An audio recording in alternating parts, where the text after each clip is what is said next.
Olá, queridos! Então, vamos para o nosso segundo vídeo de hoje, segunda-feira, 17/8/2020. Vamos para o nosso vídeo de geografia. Então, nós vamos dar continuidade aí no livro e nós vamos trabalhar hoje com a página 109 e 111, tá bom? O que a gente vai ver na página 109? Nós vamos ver o retrato da população brasileira, o censo demográfico. O que vem a ser? O que a gente vai descobrir aí nesses parágrafos que eu vou ler para vocês e vou explicar?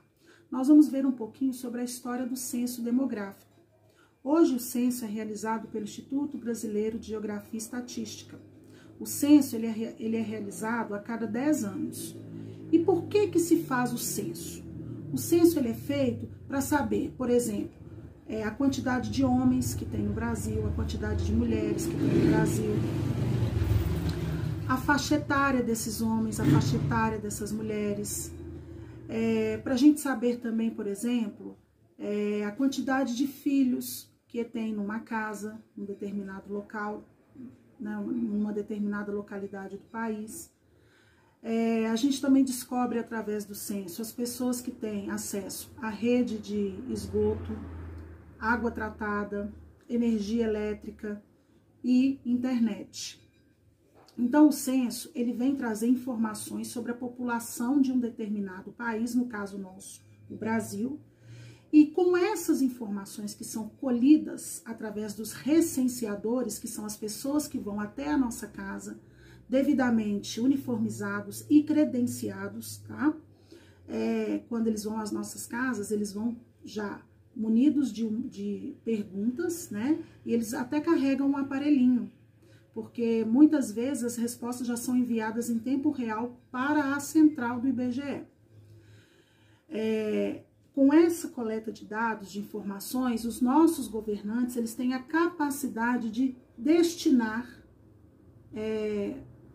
a verba para aquilo que está se precisando mais. Então, por exemplo, se o censo de 2021, que esse ano não vai ser mais em 2020 por causa da pandemia, tá?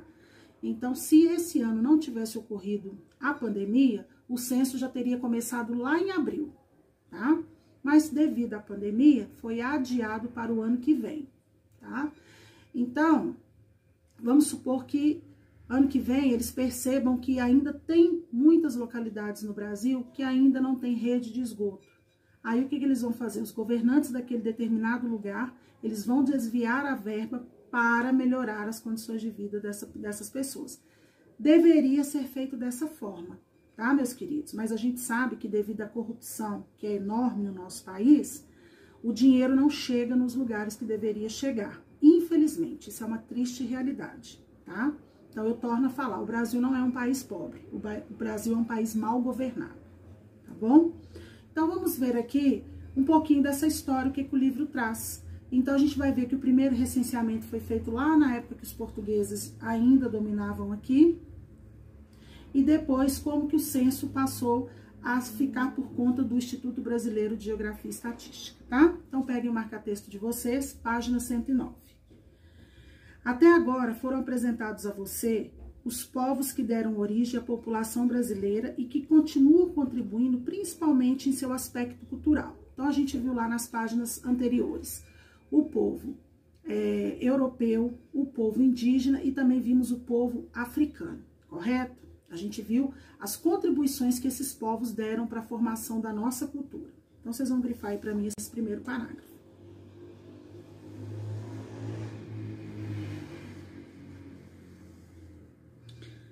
Para saber mais sobre os habitantes de um território, são realizados censos demográficos ou recenseamentos. O que vem a ser o recenseamento? Tá um quadrinho aí no livro de vocês. Levantamento do número de habitantes de um determinado local e de informações como idade, renda, gênero, escolaridade, entre outros.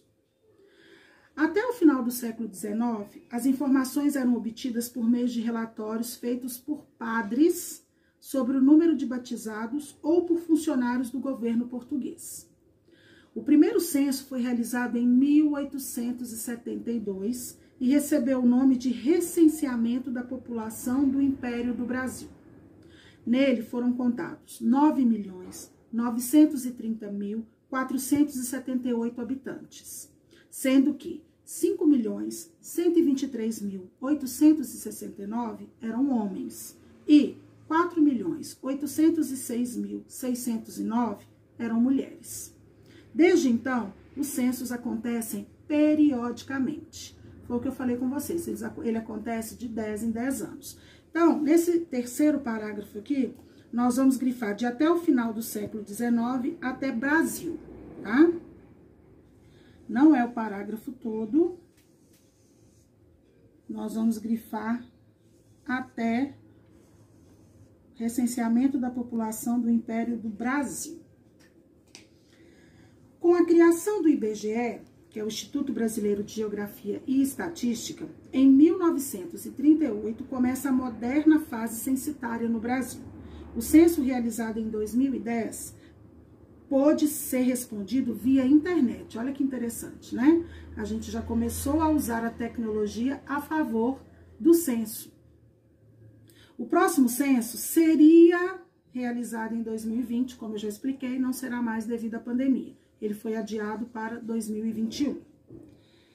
A contagem da população em todo o território nacional produz dados e informações atualizados que permitem aos governantes decidir sobre os destinos dos investimentos e definir políticas públicas que melhor atendam aos habitantes de cada região do país.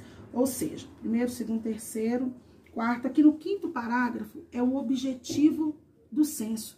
Para que o censo é feito? Então, nós vamos grifar aqui o quinto parágrafo de a contagem até país, nós vamos grifar o parágrafo todo, porque aqui está mostrando qual é a importância de se fazer o censo demográfico, tá bom? Além de verificar o tamanho da população, o censo avalia as características e os modos de vida das pessoas. Dados como a quantidade de mulheres e homens e dos grupos de idade. As diferenças raciais, de escolaridade e das condições de vida da população são divulgados pelo censo.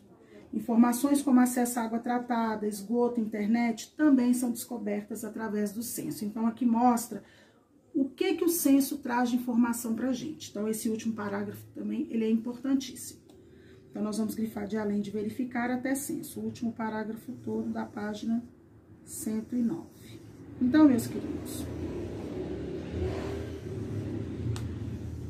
eu acho que eu deixei claro aí para vocês no início do vídeo qual é a função do censo, para que ele foi inventado, né? E ele tem serventia até hoje. E que o desse ano, que seria 2020, foi adiado para 2021 devido à pandemia.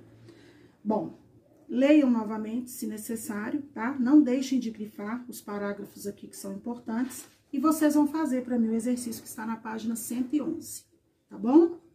Um beijo e até a próxima.